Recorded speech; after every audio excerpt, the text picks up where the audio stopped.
Hello friends, आज मैं ना उदयपुर की फ़िश मार्केट में आई हुई हूँ।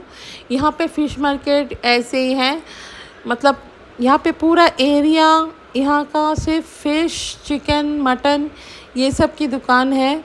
यहाँ पे होलसेलर, मतलब यहाँ पे होलसेल मार्केट कहा जाता है इसे। तो यहाँ पे आने से आपको फिर भी थोड़ा बजट में फ़िश वगैरह नॉन वेज मिल जाती है। तो मैं यहाँ आई थी, आज मेरी बेटी की भी तबीयत थोड़ी ठीक नहीं थी, इसलिए मैं खुद ही आई थी यहाँ से फ़िश लेने के लिए। क्योंकि ऑनलाइन में मैं जब भी लेती हूँ ना फ़िश, मुझे बहुत पुरानी जैसी लगती है, खाने में बिल्कुल अच्छा नहीं लगता है। तो ऐसे भी मेरी तबीयत खुद ही ठीक नहीं है, फिर भी मैं यहाँ पे आज बहुत मुश्किल से आई हुई थी। एक्चुअली ना मुझे जहाँ तक लगता है मुझे फैटी लिवर की प्रॉब्लम है। और उसके बाद ये ख़रीदारी करने के बाद मैं यहाँ पे सब्ज़ी मंडी में आ गई थी। ये भी होलसेल मार्केट है, तो यहाँ से भी ख़रीदो तो थोड़ा रिजनेबल प्राइस में मिलती है। ये है मेरा छोटा सा डॉगी, देखिए गुस्सा हो गया, इतना देर हो गया था मेरे आने में, तो उसको भूख लग गई थी थोड़ा, इसलिए इतना चिल्ला रहा था। और इसके बाद हम लोग ना, आज एक फ़ंक्शन था, एक्चुअली एक प्रोग्राम था।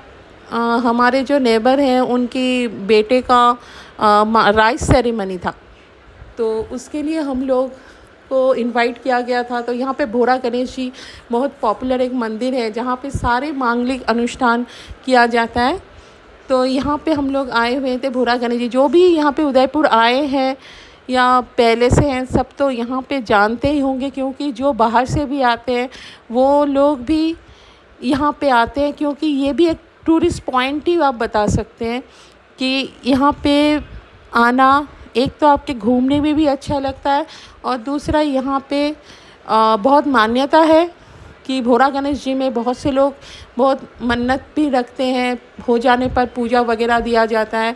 यहाँ पे उदयपुर में सारे जितने मांगलिक कार्यक्रम होता है कि घर के लिए या किसी की मन्नत के लिए या बच्चे की जैसे राइस सेरेमनी हो रही है या कोई भी अनुष्ठान, आप यहाँ पे कर सकते हैं। यहाँ पे खाना वगैरह सब कुछ बनाना, सब कुछ मंदिर के ट्रस्ट से हो जाता है, कोई दिक्कत नहीं होती है। मैं आपको सभी कुछ दिखाऊंगी। ये आप जो सामने देख रहे भाई साहब और ये भाभी जी है, इनके ही फंक्शन अटेंड करने के लिए मैं यहाँ आई थी।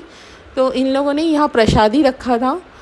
तो जबकि यहाँ पे एक रिवाज है, कोई भी मांगलिक अनुष्ठान में यहाँ पे नॉनवेज नहीं बनती है, तो इसीलिए मंदिर में सारे ये अरेंजमेंट किया जाता है, कोई दिक्कत नहीं होती है। मंदिर के ट्रस्ट की तरफ से सारे काम हो जाते हैं, सब कुछ व्यवस्था बहुत अच्छे से हो जाती है। आप ये देख सकते हैं, ये वो बच्चा है जिसके राइस सेरेमनी में हम लोग आए हुए हैं। मेरे बच्चे भी बहुत यहाँ पे एंजॉय कर रहे हैं। तो ये हो जाने के बाद मैं आप लोगों को लेके जाऊंगी यहाँ पे जो बिठा के खाना खिलाया जाता है, वो भी मैं आपको दिखाती हूँ। ये देखिए कितने अच्छे से यहाँ पे अरेंज किया जाता है, ऐसे टूल्स के हिसाब से यहाँ बिठाए। ऐसा नहीं कि लंबा सा एक टेबल रख दिया और सब लोग एक दूसरे को धकेल के बैठ रहे हैं, सबका सेपरेट अलग अलग व्यवस्था है यहाँ पे। और यहाँ पे ये है भोजन, सभी कुछ बहुत अच्छी तरीके से बनाया है। ये राजस्थान के जितने आइटम, मतलब यही सब दिया जाता है यहाँ के फंक्शन में। जैसे दाल बाटी तो यहाँ पे फेमस है, इसके अलावा भी जबकि राइस सेरेमनी हो रही है इसीलिए राइस का पोर्शन भी रखा गया था। तो इस तरीके से आज का दिन भी मेरा गया बहुत अच्छे से। तो ये प्रोग्राम थोड़ा मेरा हो जाने के बाद मैं जल्दी निकल गई थी, क्योंकि डॉगी भी घर में था